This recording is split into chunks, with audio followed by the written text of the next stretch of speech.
नीरज चोपड़ा के Tokyo Olympic में gold medal जीतने के बाद जहां भारत में जश्न का माहौल है, वहीं पाकिस्तान से भी उन्हें बधाई संदेश आ रहे हैं। पाकिस्तान के पत्रकार शिराज हसन ने नीरज चोपड़ा को लेकर लिखा है, नीरज चोपड़ा अद्भुत एथलीट हैं, गोल्ड के लिए बधाई, वह वास्तव में इसके हकदार थे, बहुत शानदार।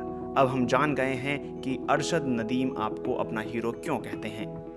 अरशद नदीम पाकिस्तान की ओर से जेवलिन थ्रो के एथलीट थे। एक यूजर ने आंसू के इमोजी के साथ ट्वीट किया कि ये खुशी के आंसू हैं। वो लिखते हैं, भारत के इतिहास में पहली बार Olympic track and field event में गोल्ड मिला है। नीरज चोपड़ा, आप स्टार हैं, पाकिस्तान से प्यार और बधाई, आपने कर दिखाया।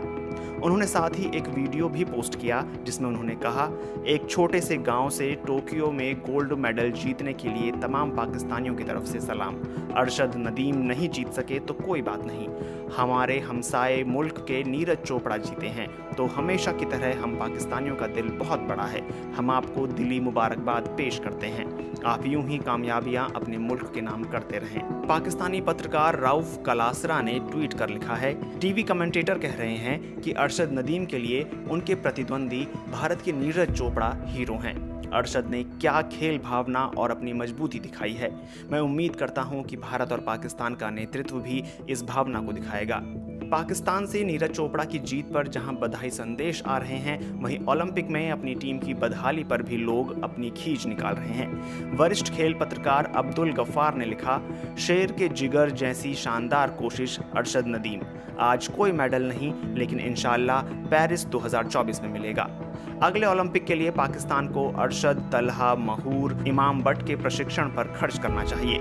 जहां एक और नीरज को बधाई मिल रही है, वहीं पाकिस्तान के जेवलिन खिलाड़ी अरशद के हारने पर वहां उन्हें मिल रही ट्रेनिंग पर सवाल भी उठ रहे हैं। नीरज चोपड़ा को बधाई देते हुए पाकिस्तान के वरिष्ठ पत्रकार फैजान लखानी ने लिखा, नीरज चोपड़ा को गोल्ड मेडल जीतने की बधाई। अब गूगल करें और देखें कि भारत ने उसे कैसे ट्रेनिंग दी और हम अरशद को कैसे प्रशिक्षित कर रहे थे। और हाँ, नीरज को सब कुछ देने के बावजूद किसी भी भारतीय मंत्री या अधिकारी ने वीडियो के जरिए उसका लाभ उठाने की कोशिश नहीं की। पाकिस्तान सुपर लीग की टीम इस्लामाबाद यूनाइटेड के रणनीति प्रबंधक हसन चीमा ने नीरज के एक ट्वीट और नदीम की ट्रेनिंग को लेकर उनके पिता की बात से जुड़ी एक खबर को अपने ट्वीट में जोड़ते हुए लिखा, काम करने के दो अलग अलग तरीके। नीरज चोपड़ा के जिस ट्वीट को चीमा ने यहां जोड़ा वह जून का था और उसमें नीरज ने बताया था कि वे यूरोप में ट्रेनिंग ले रहे हैं और साथ ही सभी सुविधाओं के लिए सरकार को धन्यवाद दिया था। वहीं चीमा ने दूसरी तस्वीर शेयर की है, वो एक स्नैपशॉट है जिसमें नदीम अशरफ के पिता के कथन के जरिए ये बताया गया है कि नदीम की ट्रेनिंग किन हालात में हुई। स्नैपशॉट में लिखा है, नदीम के पिता मोहम्मद अशरफ बताते हैं कि कैसे पाकिस्तान का यह ओलंपियन पहले क्रिकेट खेलना चाहता था, लेकिन उनके पिता ने उन्हें जेवलिन थ्रो की सलाह दी।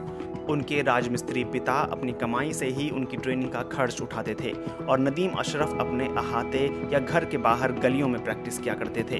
फिटनेस मशीन के लिए भी उनके पिता ने ही खर्च किया था। उनके पिता कहते हैं कि सरकार ने अरशद को कोई सहायता नहीं दी। अभ्यास के लिए उन्हें मुल्तान, फैसलाबाद और लाहौर भेजने का खर्च भी उन्होंने ही उठाया। पाकिस्तान को ओलंपियन अरशद नदीम से बहुत उम्मीदें थीं। पाकिस्तान ने बीते 29 सालों से ओलंपिक में कोई पदक नहीं जीता है, लेकिन भाला फेंक में फाइनल मुकाबले में अरशद नदीम 5वें स्थान पर रहे और पाकिस्तान की ये उम्मीद भी टूट गई। 24 साल के अरशद नदीम फाइनल में पहुंचने से पहले दुनिया भर में चौथे नंबर पर थे। अरशद नदीम का प्रदर्शन अच्छा रहा। उन्होंने पहला थ्रो 82.4 मीटर दूर फेंका, दूसरा थ्रो फाउल रहा, जबकि तीसरे थ्रो में उन्होंने 84.62 मीटर की दूरी छू ली। वो 12 एथलीटों में 5वें नंबर पर रहे। पाकिस्तानी एथलेटिक्स पर नजदीकी नजर रखने वाले मुल्तान के पत्रकार नदीम कैसर कहते हैं कि अरशद नदीम की कहानी एथलीटों के लिए एक उदाहरण है।